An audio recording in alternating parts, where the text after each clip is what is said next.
Hello, good evening, Freedom Family. It's January 15th. I didn't think I'd be out here doing a video today, but I'm actually recovering from a cold and I have the day off, and I was going to go to Prince George with my husband to spend some of my Christmas gift cards, and I woke up still feeling kind of off, and I stayed home, and he came home not feeling good either. So I said, "Don't say I didn't give you anything, honey." So he's in bed, so I gotta keep myself occupied, and rather than being on my phone, I thought I'll just be the phone and come say hi. No, seriously, there's something on my mind and I want to talk about it, and that's why I wore this cool black coat I got at a vintage store on Boxing Day in Nanaimo called Rumors. They're a great store. I just put out a little short. It's super exciting.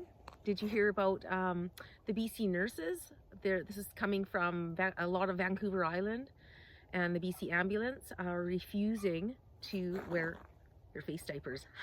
Isn't that awesome? So we have like a spark of mass non-compliance. Apparently only 1 out of 20 nurses.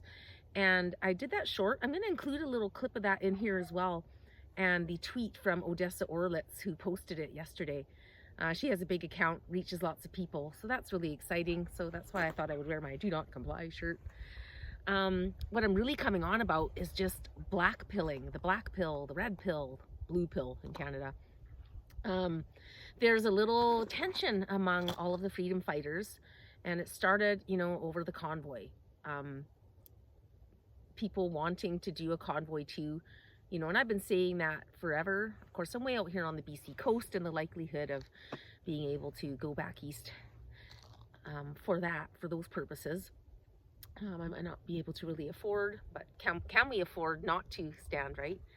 And there's a lot of talk coming out from different YouTube platforms who still have faith in our system, and Pierre Poilievre and Danielle Smith, etc. That, this is not a good idea, that we're just going to cause issues for Pierre, that they feel it's a trap. And that very well could be. But, there was a lot of chatter going on, and, some things flying around, like the name stupid, and getting angry with each other. And I just think it's more important than ever right now that we stay united. Sorry, my hands are cold. I'll pull them out. United. Mass non-compliance is going to be the way. It just is. If... When I think about, I'm going to talk to my black pill friends right now, but when we look at what is going on, like what they want to do to humanity with the AI, with digital currency, credit score, ID. So if they're trying to set a trap for us to walk into, when you think of that, they've had this planned for a really long time. They're not leaving like big holes. A lot of us believe that opposition is controlled. And it is hard to figure out who you can trust. And my belief on that is, and this is historical, that they will often put you in a state of confusion and not knowing who to trust in order to control you. The first thing they do is, and you even heard Obama say that a couple of weeks ago, when Kamala was still running, and he just did this big thing he basically listed what they do, and accusing, the red side of doing that. But I think it's on both sides. So I do say, cautiously optimistic, and welcome to the PSYOP. A great person that comes onto my channel, he talks about Hopium a lot, and Hopium defined, I'm going to leave that for you, but can be a source of false hope.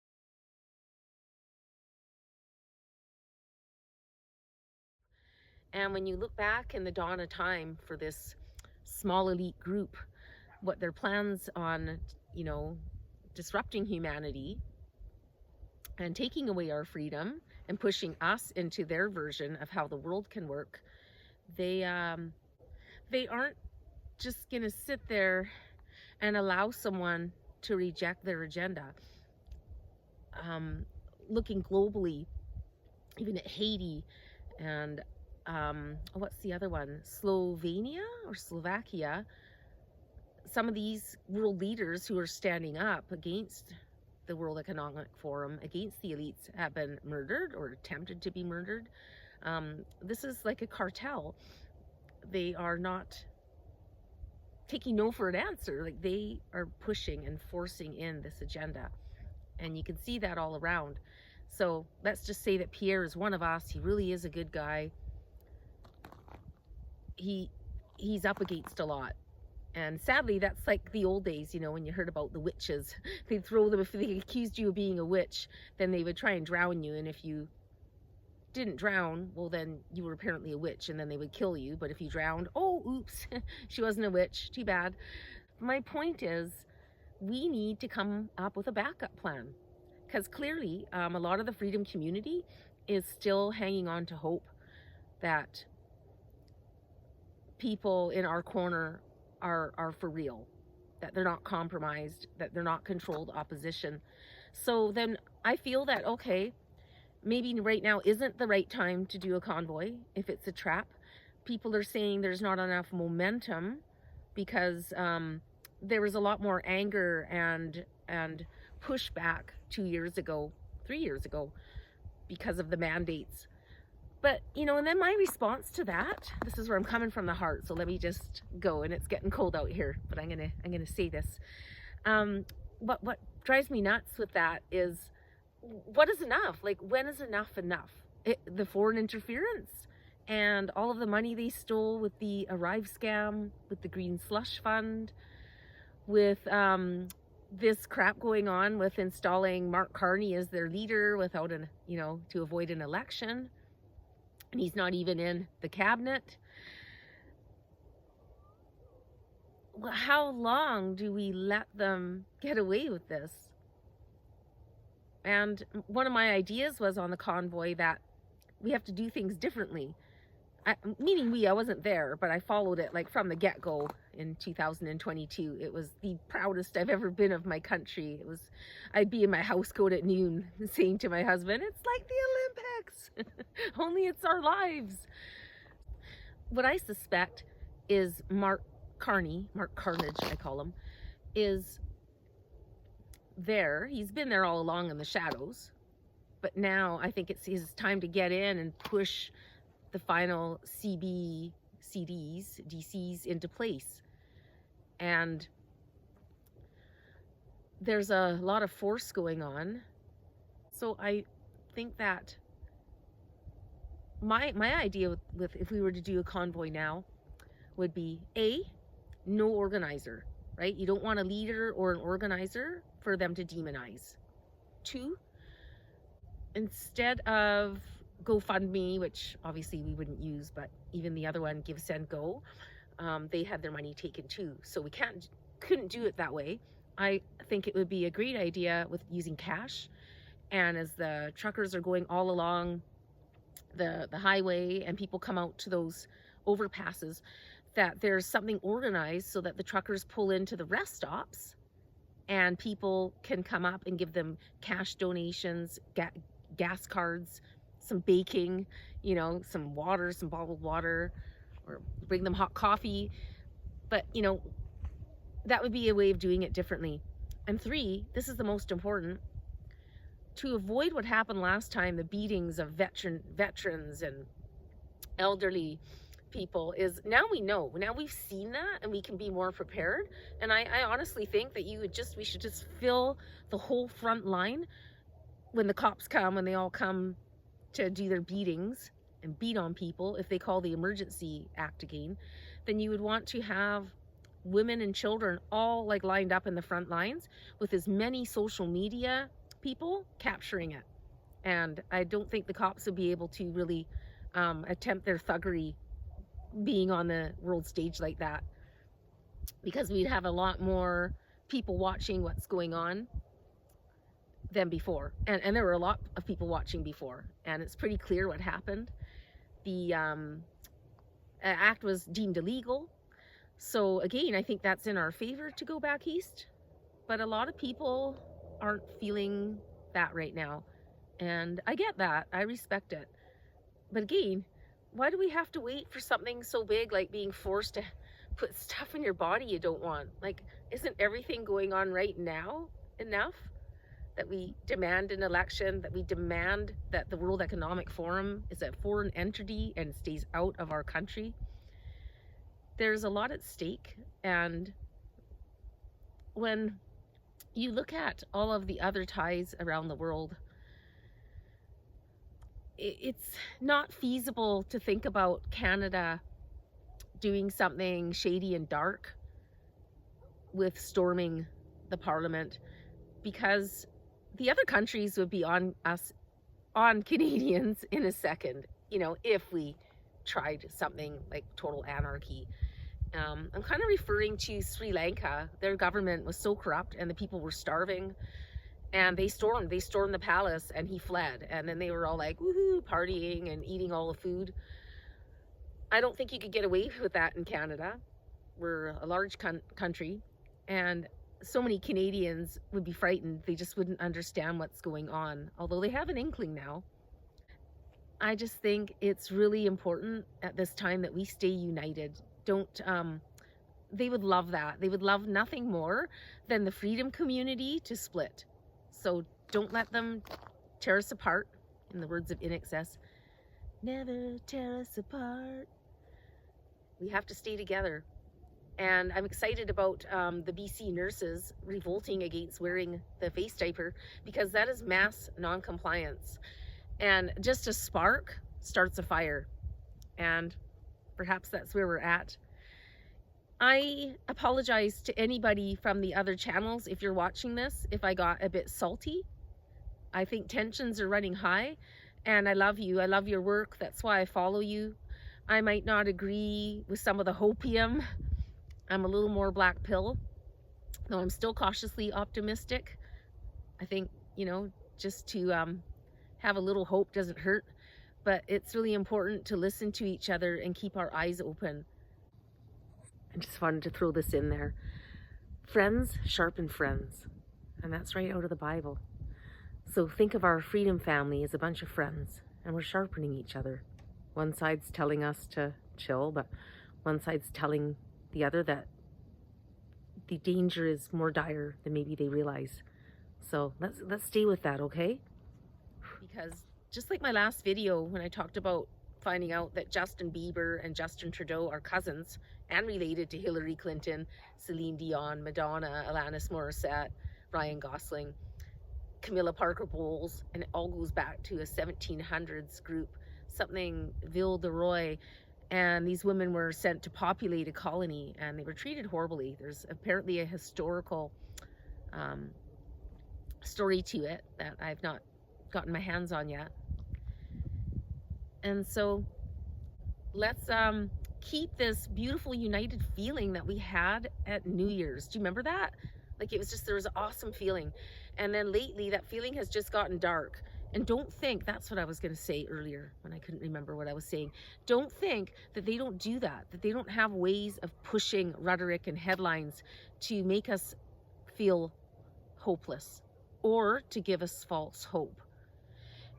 It's a strategy that they use of confusing, and that's what I was saying earlier about, like, when Obama came out talking like that.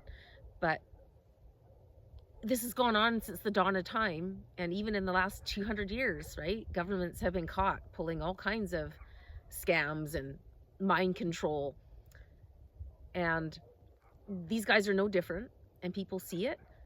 But just, you know, be cautious about the opposition, because if they are leading us along, all we need to get to is where they have control of our banking, where we don't have privacy and cash. And it's going to start out slow. You know, last year 80% of Canadians said no way, we don't want digital currency and ID, and they reported that, right? Oh yeah, we're not going to do it now, and it's shelved. Now apparently they're bringing it back out, and they're going to start with commercial. They're going to start with the commercial businesses and say, oh, it's to help inflation, and we just want to do this digital dollar. And they're just going to, just like they do everything else, it's going to be slowly the boiling frog syndrome.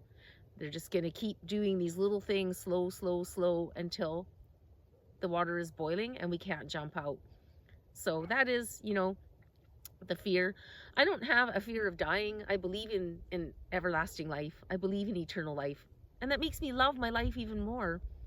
But what I do fear, and I'm sure many of you do too, is being uncomfortable, right? Being cold, having our heat cut off, or electrical, the things you can sort of imagine going through if these guys get their way and force New World Order.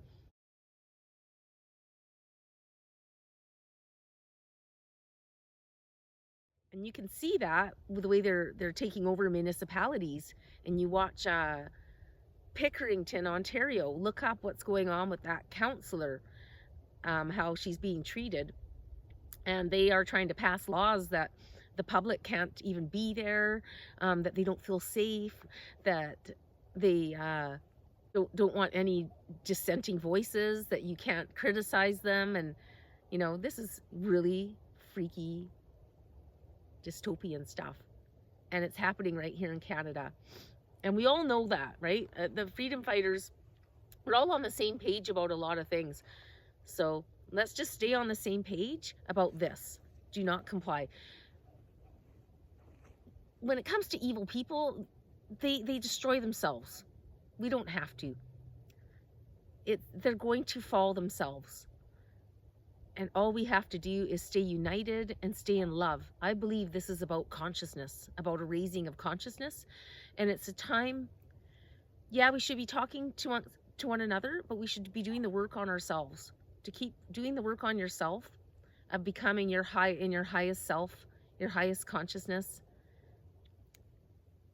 And that's really the goal. And I think what else we can agree on is we need to come up with a plan. Like a revolt, like these nurses are doing, but like a Canadian-wide plan where we have a tax revolt. I've talked about challenging your assessment. I'm still waiting for mine. It's late, but it'll be here. And I want to do a story on that and show you how to challenge your home assessment if you believe it's overinflated. And I don't know, like we need to brainstorm. I wish that there was almost, well, there is, like, We Unite. There's an organization of a lot of people from the West Coast that have come together. And that includes a lot of these awesome YouTubers and people with big platforms. And it's more than just getting involved in our municipalities, because that's even getting difficult, right? There's cheating and lying and just canceling and all kinds of that. And that's starting to die off now, which is great. But I still think that if we're going to really pierce this, if we're going to get through and be successful in keeping our democracy and keeping our sovereign nation here in Canada, that we are going to have to get smarter and figure out ways to rebel, peaceful ways to rebel that really like nails them in the pocketbook. That's where you got to hit them, cut the head off the beast. You know, looking at trying to support smaller businesses, stay away from the big ones, use cash, do trades if you can, you know, like get your hair cut and watch your hairdresser's kid. This is what we're going to come to eventually. But what if we start trying it now and just start building our own world? Wouldn't that be incredible? Okay, that's it for now. It's getting chilly. I hope you enjoy this beautiful sunset. I'm out here on the lake. I love walking on the lake. It's cool. Like I'll come out here and I can just like walk along and talk to myself and cry and pray, and it's awesome. Unless it's, you know, really thin and I'm gonna fall in. Kidding. Okay, I'll see you later. Thank you for watching. Please subscribe, share, give me a thumbs up.